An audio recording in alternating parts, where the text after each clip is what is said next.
Netcasts you love. From people you trust. This is TWiT.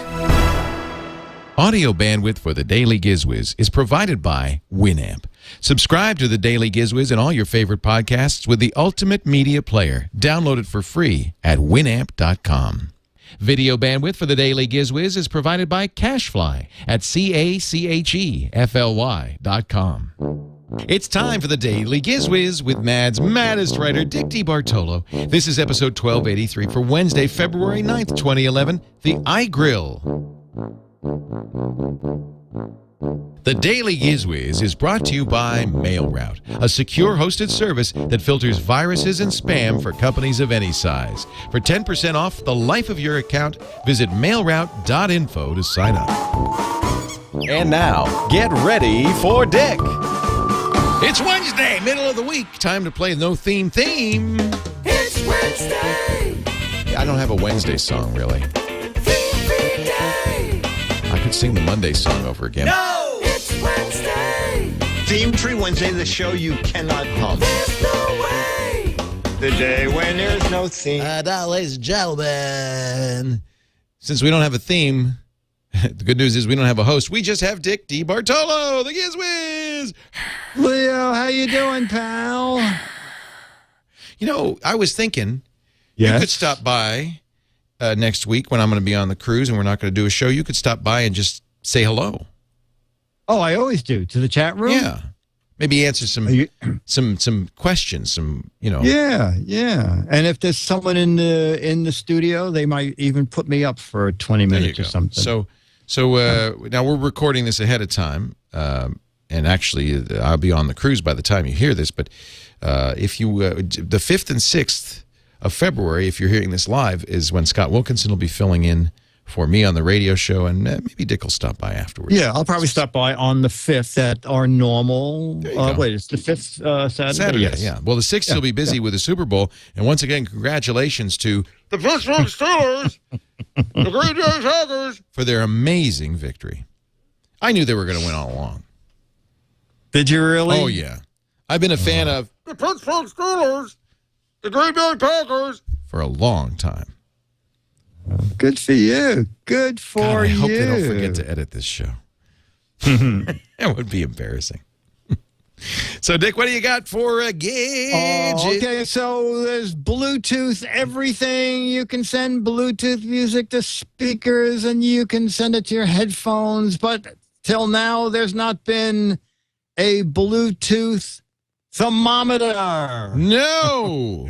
Oh. No, there has not. Okay, so now comes iGrill. Not something that the police force uses. Now, is this? Would you say this is an oral thermometer or the other kind? No, this is a turkey butt thermometer. I don't think that's nice to say, to call my butt a turkey butt. That's not nice. I mean, it's kind of accurate. This is for your barbecue. Oh, barbecue thermometer. I thought you meant thermometer. Oh, never mind.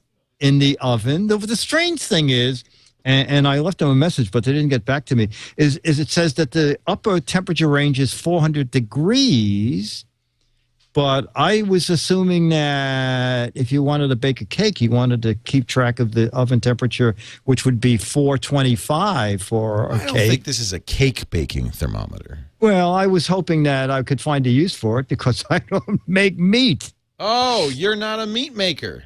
I'm not a meat maker, but so you can either use it in the barbecue or the oven. In the oven, you have to let the little probe stainless steel cable come through the door and just close the door on it.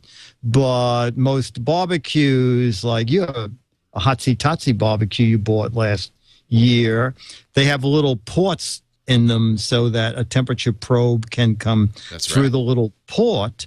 But what's neat about this guy is it will send the temperature and the doneness of what it's monitoring up to 200 feet via Bluetooth. So you go to your iPhone, iPad, iPod Touch, and you download the little app, and then as you walk around the room, You can set it so an alarm goes off when it's time to go out and take the meat out of the oven or the barbecue. The app also has a little old-fashioned timer that you can set if you want to set something for 10 or 15 minutes. It has a place for a second probe. So if you're cooking 2 different kinds of meat at 2 different temperatures, you can set an alarm and for each of the 2 meats. And then on the device, you just click between probe 1 and probe 2 to see what each one is doing. It's called the iGrill, and they're at iGrill Inc., iGrillInc.com. $99, and then you can buy a kit with 2 probes, and that's $119.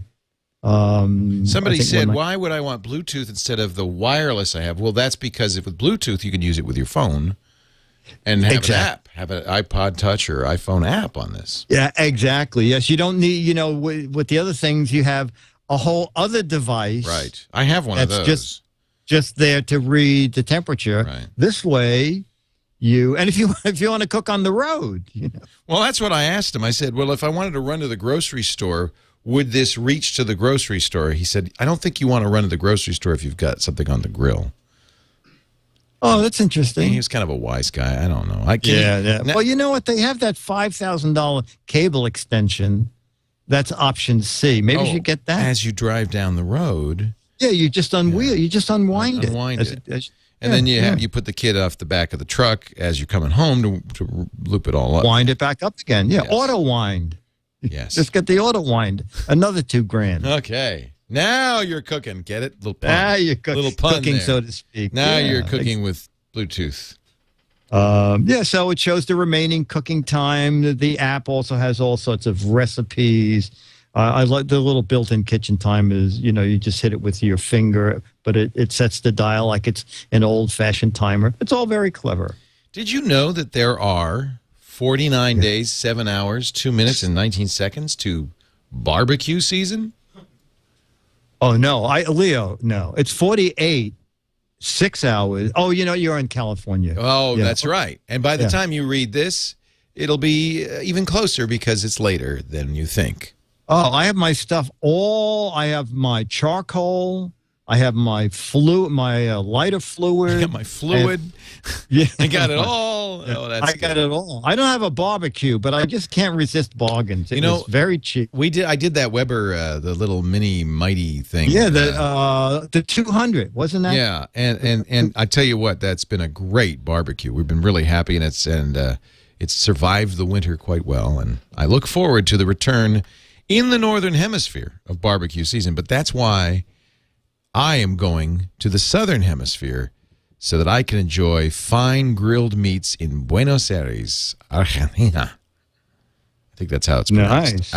Argentina. So you're going down for the big barbecue season down there? Yeah, barbacoa in Argentina. Okay. Yes. It's good. Actually, they're famous for their grilled meats in Argentina. Oh, Yeah, so I bet. Very excited. I can't wait. Can't wait. Dick, we're going to get to your letter in just a moment. But first, a word from the best little spam fighting tool I've ever used.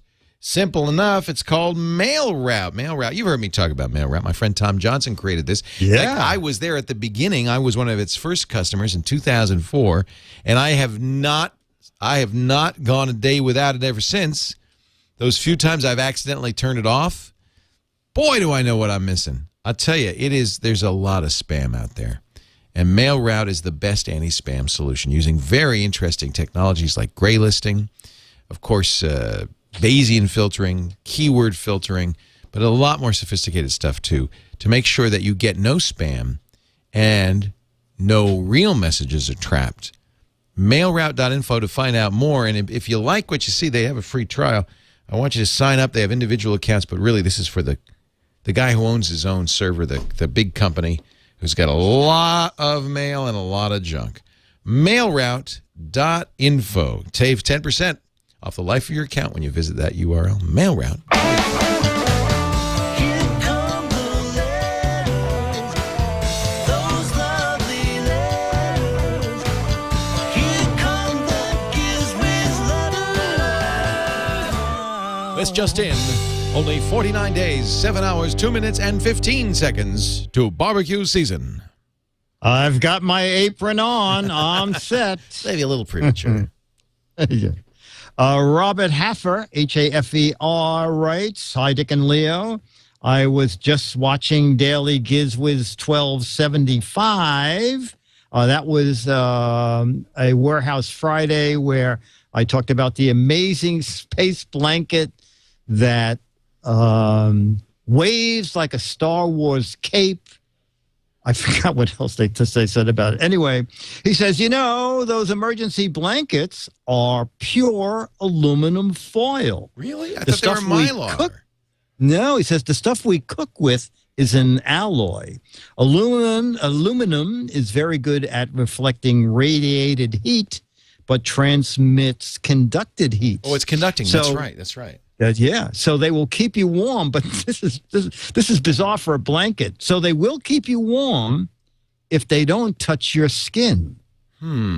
So basically, I guess you have to suspend the blanket over your body in order to float it. Float it. Right, yeah. Another feature of this blanket, it floats. It floats. And actually, also, you know what the real trick is? The real trick is you put it on top of a regular blanket. And then you're shiny and warm. Yeah, and it cuts down the noise because this blanket would be so loud if you had it touching your body. Anyway, keep up the good work. Robert in St. Charles. Visit us at motherinlawhouse.com. And bring your aluminum foil. Bring in your own roll of aluminum foil. Chat room saying, and I think I kind of agree, there's no way it's pure aluminum. It would tear too easily. It's got to be. I think it's aluminum. It's Mylar. I think it's aluminumized. I think it's Mylar too. Yeah. Because I said one edge of it has that sawtooth edge where they evidently bought a big bowl with it. Here's a blanket. Hey, here's another blanket. Here's another blanket. There is aluminum in it, but it's not just aluminum. Yeah. Maybe that's what he was meaning. Maybe that's what he was saying. So, Dick, we're done with Wednesday. Thursday awaits, then Friday. Then after that, it'll be Saturday and Sunday. Then after that, there'll be another Monday. I got it. I have it all on schedule. That brain of yours. I have it all up here, Dick. Like a parrot. Yeah. I'll see you then. I'll be here. DAILY. It's the Daily Giz Wiz. It's the Daily Giz Wiz. It's the Daily Giz Wiz. It makes its own gravy. Yeah.